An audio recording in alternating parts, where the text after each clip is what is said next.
Hello everyone and welcome to episode 2 of Megaman X. In the last part we started the game and fought Chill Penguin. Now we're going after Storm Eagle. It was even easier than Chill Penguin actually.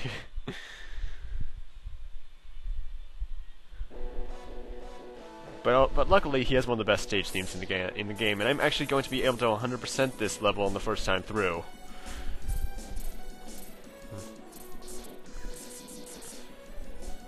And actually I've decided not to go back and get some items until later in the game. I'm actually going to be getting them as soon as I can, except for one, which I do need to wait until after the game, until pretty much right before the final stages of the game. But anyway, dash off the top of that and get and jump above and jump to the left. Dash jump to the left, and you can get the heart tank for this level.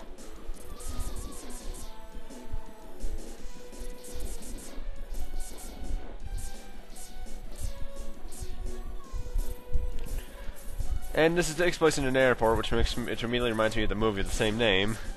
But also destroy that robot, jump on its pedestal, and ride it up. You can get up to this little area.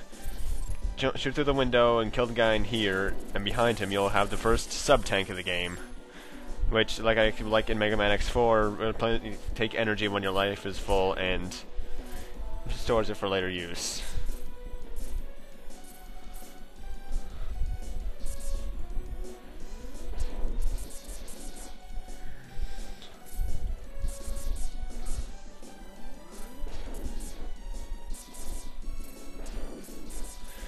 But this is also surprisingly one of the more precise platforming levels in the game. There's only one more real thing like this later in the game, and that's one of the last stages.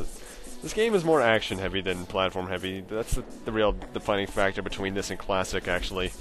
X is a lot more action packed, whereas Classic is a bit more platforming inclined. Ooh, I almost died there. Because my dash button didn't work for some odd reason. Anyway, see those things below there? You don't have to destroy those ones. There's a life through those ones, but with either the next boss I'll be facing's weapon or just by blasting it enough, you can blow those up, and it's actually quite necessary for this room. Because if after you destroy this, which takes a lot of normal shots, you can get our next armor piece, which is our helmet enhancement, which allows us to break ceilings with a headbutt. Which pretty much means we become Mario. But this is a power that rarely ever comes in handy. It's only useful for one area, actually. And the boots have the same ability, by the way, but it's kind of harder to hit the things with the boots. And since we'll only be using it maybe twice, maybe 3 times throughout the game, I decided, you know what, destroy them all.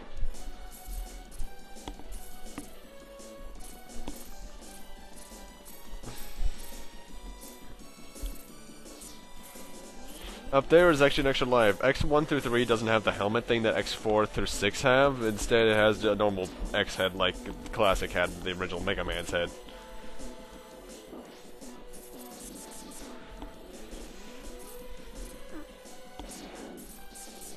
And we're already coming up on the end of the stage. Just gotta jump over these platforms and we're at the boss. Or at least where the boss takes place. There's 2 more enemies on this cannons, but there's also a nice little hidden treasure I didn't find until about like 2 years ago, actually. Slide down this little turbine here, and then you can find an energy and weapon refill. But I just had to go through the door anyway, because I think that's what activates the checkpoints, even though I kinda don't need it against him. Because if you look carefully here, it actually cuts off right before where those energy pellets would be. And for some reason, us going through it somehow activates the self-destruct mechanism. Hello, Storm Eagle.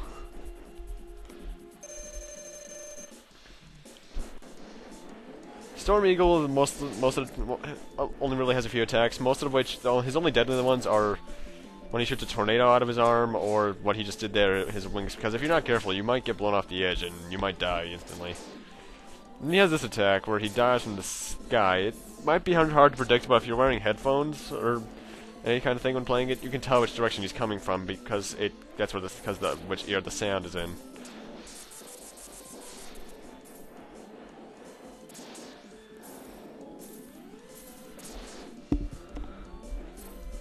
Oh, this is the easiest boss in the game by far. Even Chill Penguin. I've died to Chill Penguin. I've never died to Storm Eagle.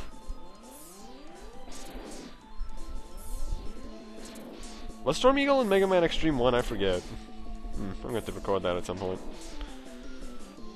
But not today. Today is for Mega Man X and Mega Man X alone.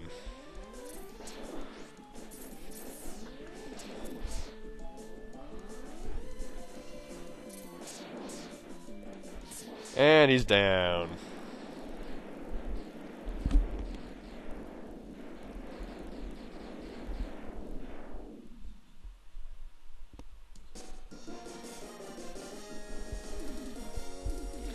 Well, that was a level, wasn't it?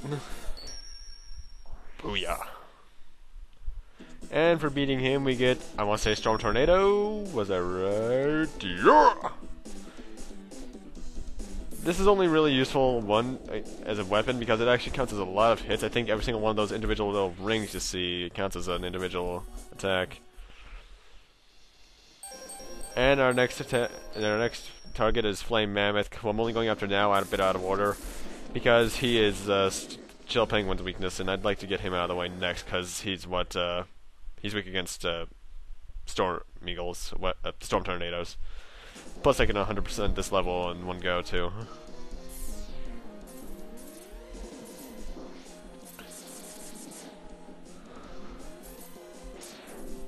And actually, this brings up a nice little point I'm bringing up now. This game actually has environmental changes depending on the order you take on the bosses. Had I not taken on Chill Penguin, this area the floor would have been instant kill, not an instant kill, but very damaging lava. And a lot of the more machinery would be active. It's actually a lot more dangerous than that. But I've always taken on Chill Penguin first, so I rarely ever have to face this when it's not frozen over, except in the remake, where the dash upgrade is actually up here, where our next capsule is. By the way, that's the only real use the helmet has. And this is our Buster upgrade, which allows us not only to charge up our X-Buster another level, but also to charge up our special weapons.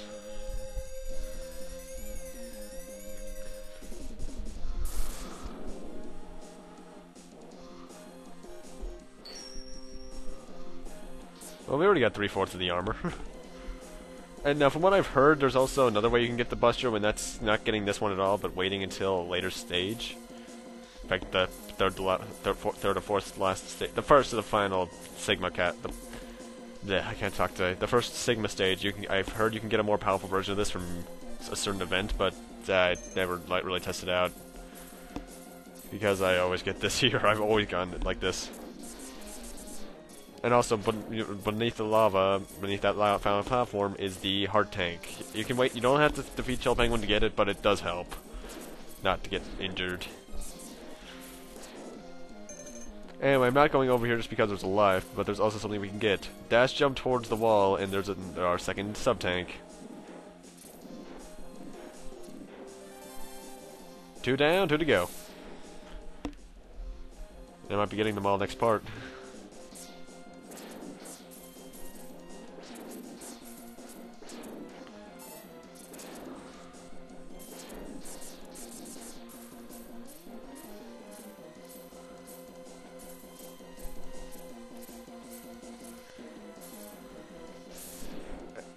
As far as now we have these little things which can crush you. I forget if it just damages you or if it actually kills you. I never get hit by them. I'm too fast.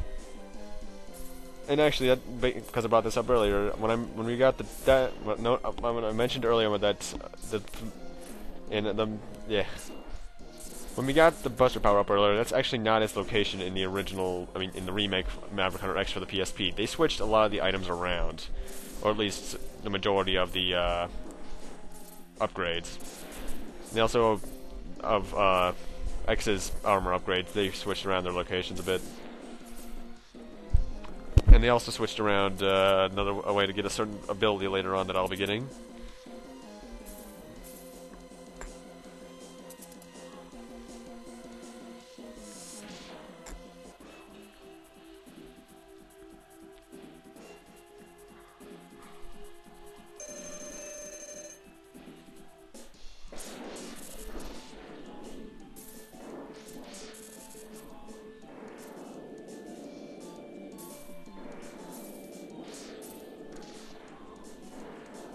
And now we have Flame Mammoth. Now, a nice little attention to detail is that if you get another ability from the second to last boss I think I'll be taking on, yeah, the second to last, I'd say, is that if you use that guy's ability on him, it'll cut off his trunk, not being out, meaning he won't be able to split out the oil.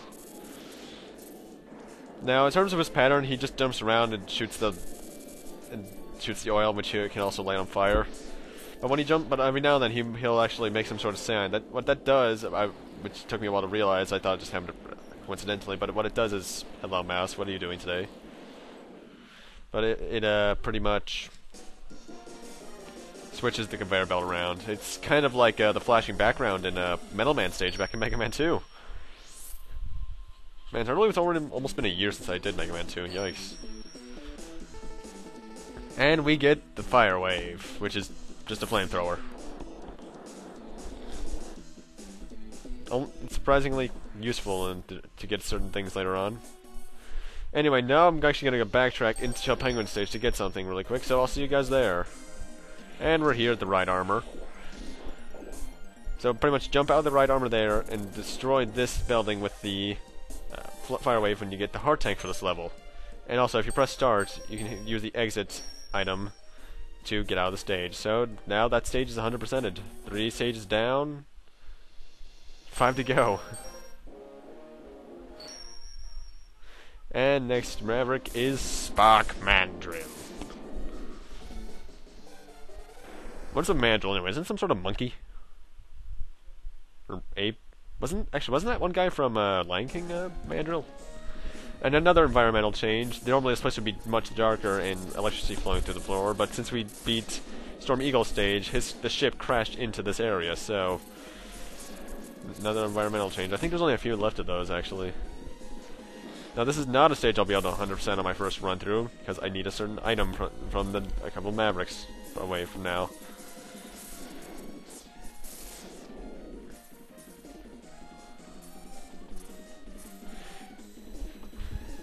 Now, I think if you went here first, I think this area would actually be brightened, but I don't know. I always go this path anyway, so the only difference is I took on Flame Mammoth a bit early this time around.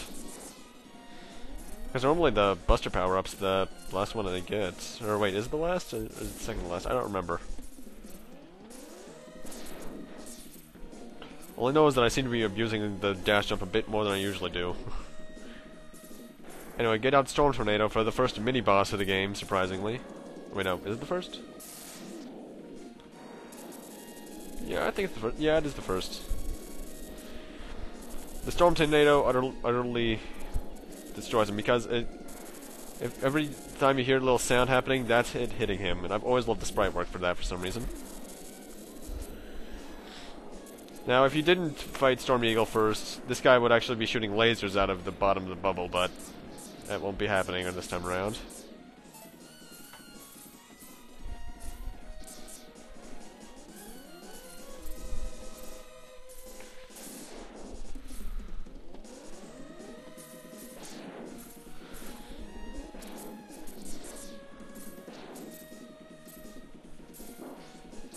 Now, to be honest, when it goes dark, you can actually still kind of see where the ground is for some reason, certain outlines, so it's not that hard to judge where you should go.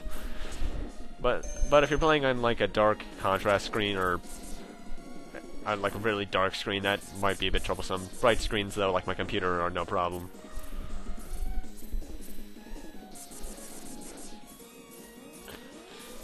Anyway, we're actually coming up on the heart tank, believe it or not. There it is up there. You can wait until you get the item that you can use to get a lot more of the items, but you can just dash jump up there to get it.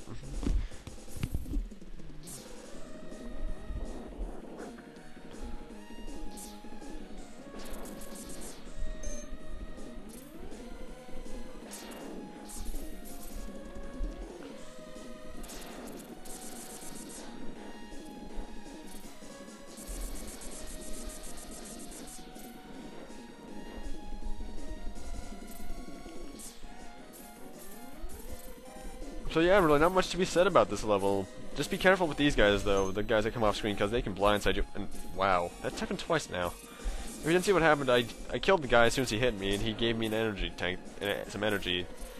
That also happened in X4 with Zero. I hope that doesn't happen in every X game I do. And we're at Spark Manager. I'll get your shotgun ice ready, because this is going to be fun. Now this guy, if you're not careful, can actually be one of the harder bosses, but due to the way his weakness works, he immediately becomes the easiest. Because when you use his weakness, he freezes. But for some reason I mess up the timing a couple times, so he actually gets an attack in. I got close there. I think I got the timing down now. And he's dead. That was pathetically quick. And for beating him, if I remember correctly, we'll get the electric spark, which I accidentally skip over the thing that gets it again. I've done that twice now, that's not good. But anyway, because there's so little time left, I'm gonna have to end this off here. Thank you guys for watching. Rate, comment, subscribe, all that kind of stuff. Thank you guys for watching, and next time on Mega Man X1... I don't know why I always get that, but next time on Mega Man X1, we will take on... Armored Armadillo. See you then.